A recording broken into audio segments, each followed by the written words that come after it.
tell us what the question is first. We're now live. All right. So, you want to preview on what the question is? Yeah. I'm here with Dr. Cheskis and Carol. Hello. Hi, Carol. Hi. Hi guys, don't get close to my nose. Okay.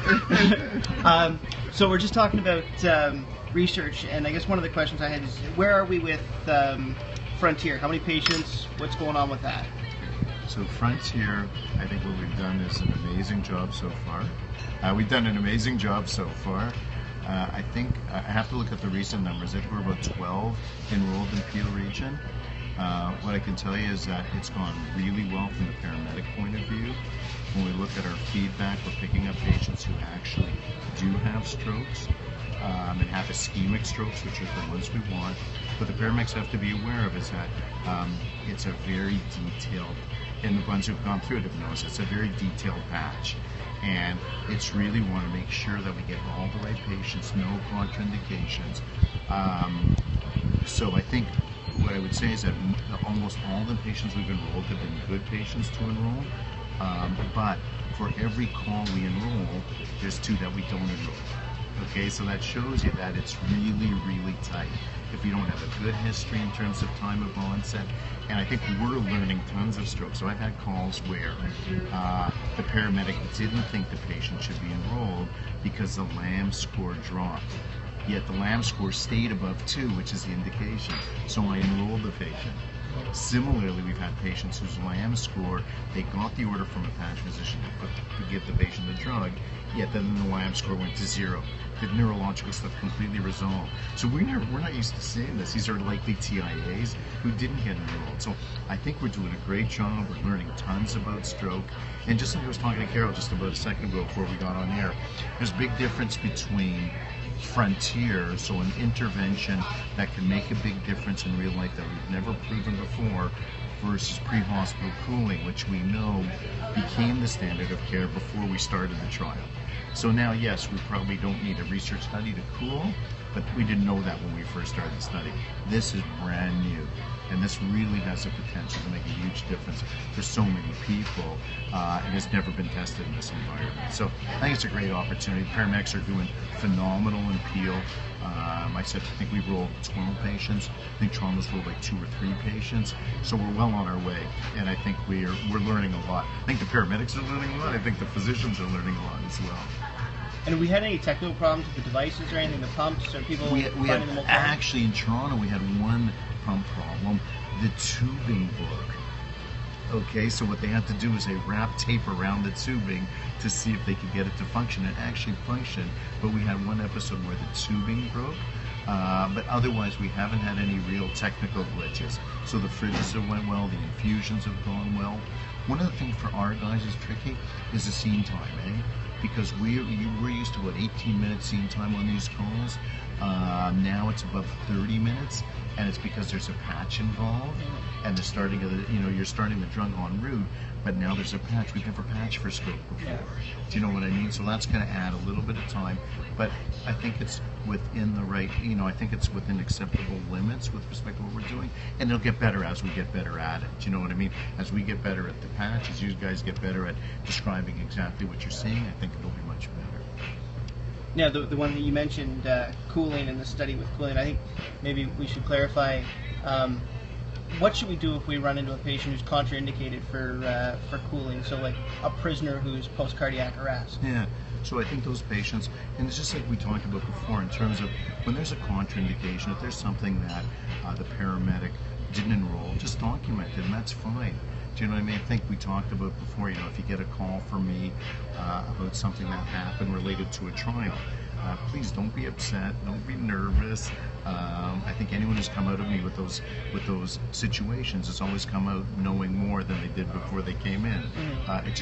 I need to answer to some people related to either a trial or my own knowledge with respect to what you did in the field. So if I call you, it's to get information, it's to get a better understanding what happened. It's not to penalize you. It's purely to make you a better medic at the end of the day, and for me to understand what happened. So I think if you've got a case where there's contraindication in any trial, you didn't enroll because of A, B, and C, that's perfectly fine. I think earlier we were talking too about some of the QA steps with the online portal, and you have to respond within so many days. Yeah, and you're saying yeah. just what the driving factors with that were. I think maybe it's important for medics to know Well, about so that. I think the QA, we have a role-based hospital. We need to, there's a certain level that we're expected from the ministry with respect to oversight of paramedic practice. So, if our auditor sees something and it needs clarification, again, don't take it as an insult or anything like that. Just write down, here's my thinking on this particular case, but respond. I think what we don't like is if we give feedback and you don't respond, that's not really in keeping with what our mandate is, but it's also not in keeping with anyone's mandate from anyone who's practicing. Listen, we're practicing medicine. You can call it pre-hospital medicine, you call it whatever you want. At the end of the day, it's medicine. So as a physician, I oftentimes get asked about things that we do. It's the same for paramedics. I think we're just not as used to it in terms of that response. So please don't be insulted. I just want to get that out there. Provide your feedback.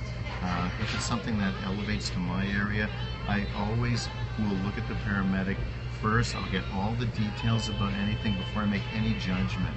So I'd like to think that we're very sort of paramedic friendly, and to maintain that, respond and everything is fine. It's when people don't respond and people start getting the back up. Why are they not giving us a response? Is there something they don't want us to know about? It just gives a different picture. So I would not take it as anything other than clarification of what happened on a particular case.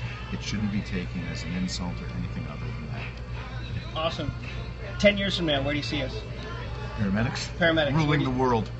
Awesome. Oh, we already ruled the world. What are you talking about? Like I said, you know what? I've been doing this 25 years now.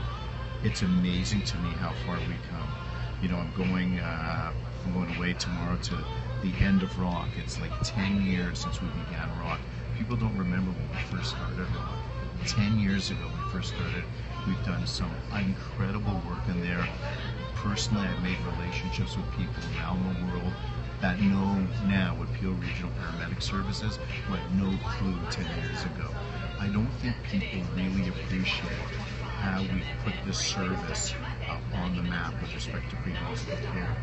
I see huge changes in the way medicine's in practice. Like I said in this last CME, you're going to see things happening in pre-hospital care that you would never thought of 10 years ago. And that's where we're at. I think paramedics now are much more knowledgeable than they were when I first started. The tools they have are better. The use of telemedicine, community paramedicine. We talked about sepsis and CME. These things are going to be pre-hospital illnesses. And I think people are going to recognize paramedics as very skilled professionals. And I really, in 25 years, I'm only starting to appreciate now the in-hospital physicians and their impression of paramedics to when I first started. And I hated the term of the ambulance driver when I first started to the professional paramedic now. And it used to always grate on me. It always used to irritate me because no one ever knew. Most physicians have no clue what paramedics did. We talked about this. You're in your emerge department with all the blood tests, all the lab tests. We're out there getting a history in a difficult environment with our brains, our stethoscope, and the amount of equipment we have. You try to do that. Take a physician out of there and put it there. I would tell you right now, I would take a paramedic's review more than a physician's most of the times in those circumstances. So I'm really proud of what we accomplished, and this is just the beginning. We've got lots more to do, as long as I'm around. So hopefully that'll be for a long time still. Hopefully. Thanks, Dr. Cheskis. Okay, thanks. Very nice stuff. Okay. That was so cool.